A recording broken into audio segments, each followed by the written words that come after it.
Now, let me give you a little simple formula for goal setting. Okay? We take 2.5 hours on the weekend for the whole 10-year plan. We don't have time for that tonight. But let me get you started with a little simple formula Mr. Schoaf gave me.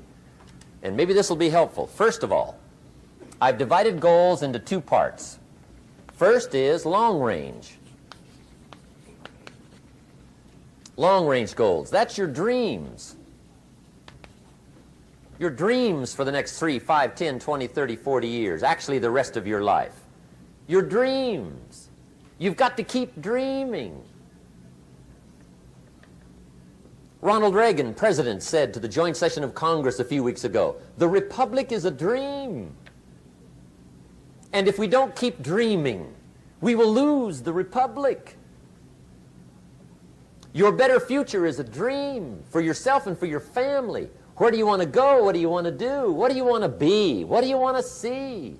You've got to dream dreams. There's a Bible phrase that says, without dreams and visions, people perish. You've got to have something to go for that inspires the heart and the soul.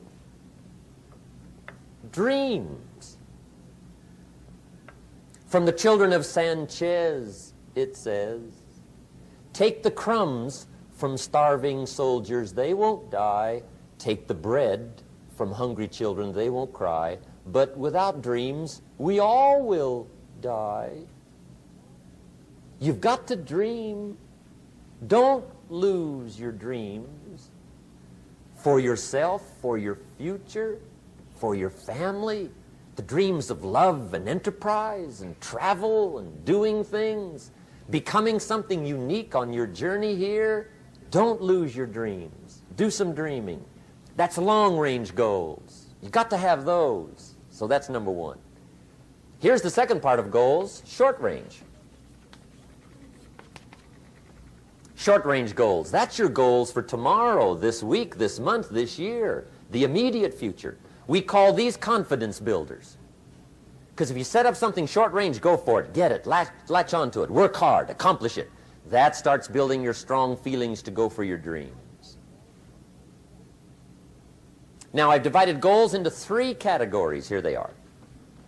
Number 1 is economic.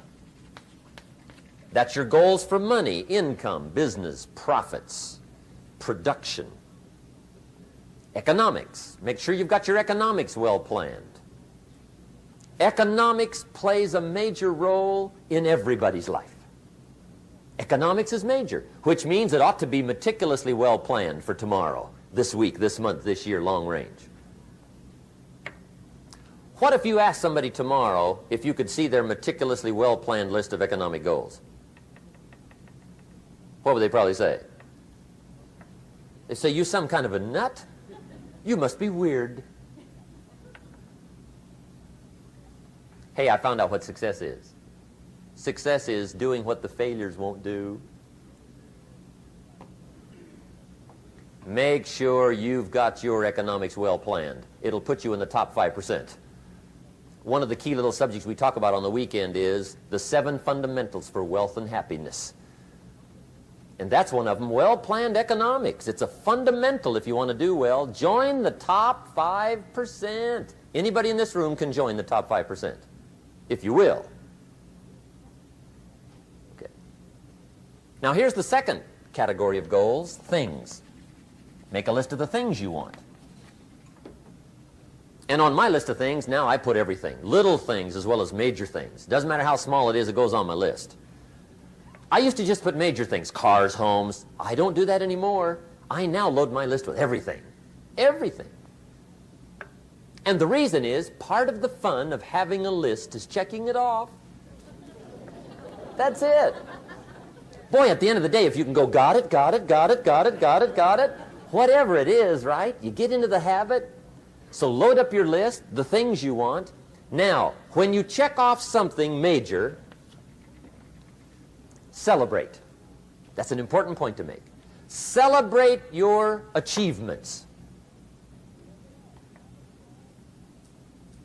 Live it up. Have a party when you reach something you've worked for a while.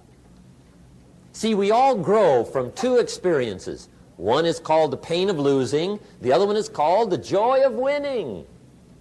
We need both of them. Amplify them as much as you can, which also means make losing painful. If you set up something, fooled around, didn't get it, put it on yourself.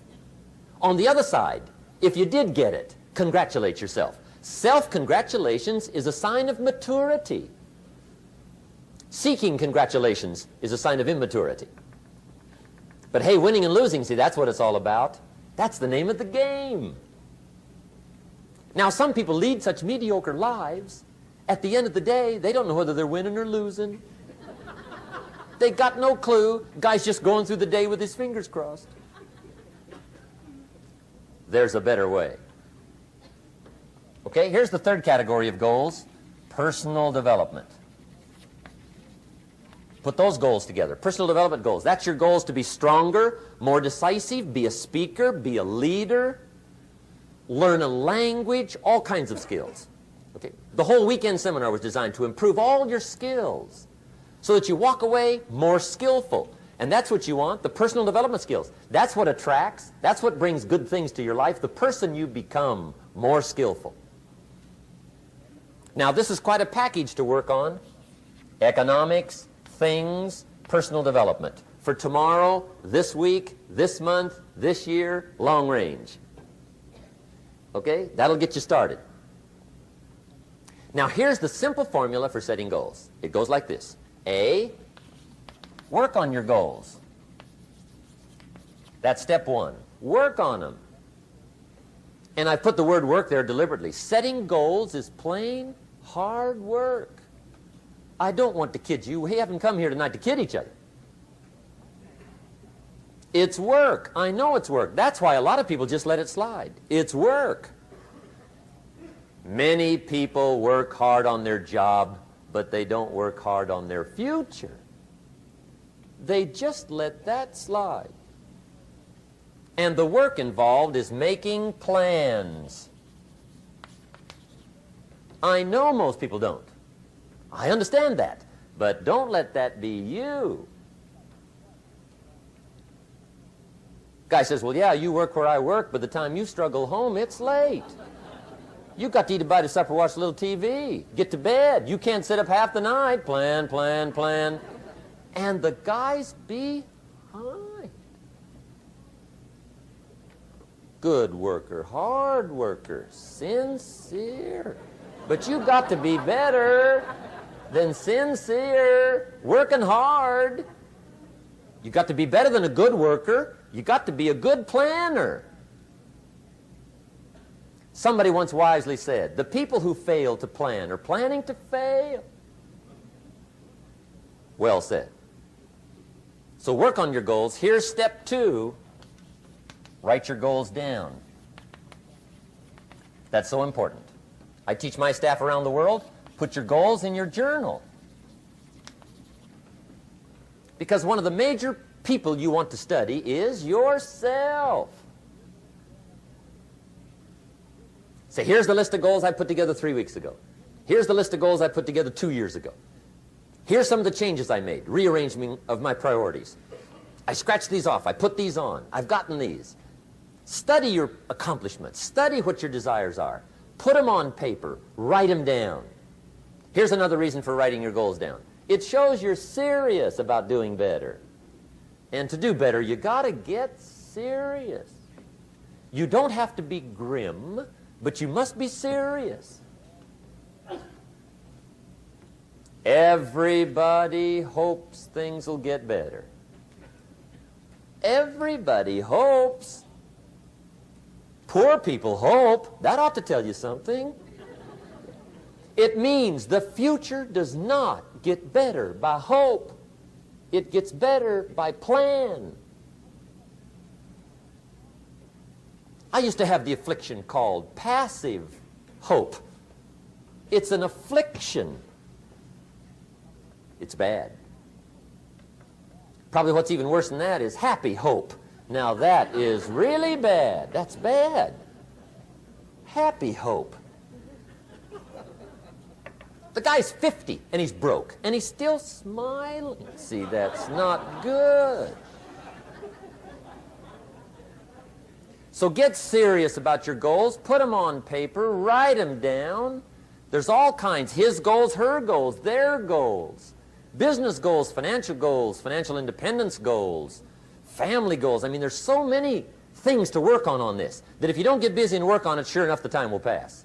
And sure enough, 5 years from now, you'll wind up where you don't want to be, wearing what you don't want to wear, driving what you don't want to drive, being what you don't want to be. Now's the time to fix it. Now, here's the third step to your goals. Check the size of your goals and the kinds of goals. How big they are, what kind they are, affects you.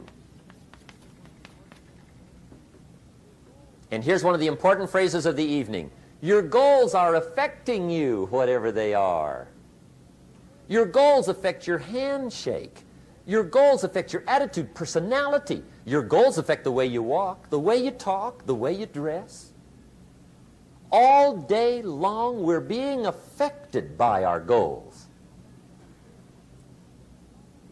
Now, some people have goals, but they have such lousy goals. The effect is bad. I asked a guy one time, what are your goals for this month? The guy said, look, if I could just scrape up enough money to pay these lousy bills. That was his goal. I'm not saying it isn't a goal. It's a goal, but it's such a lousy goal, the effect is bad. You don't jump out of bed on Monday morning and say, oh boy, another chance to go out and scrape up the money to pay my lousy bills. See, you don't do that. Usually you say, oh, not another Monday.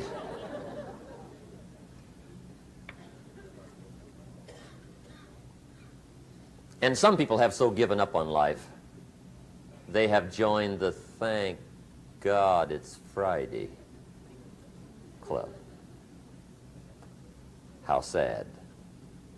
Surely those are the same people, when life is over for them, will say, thank God it's over.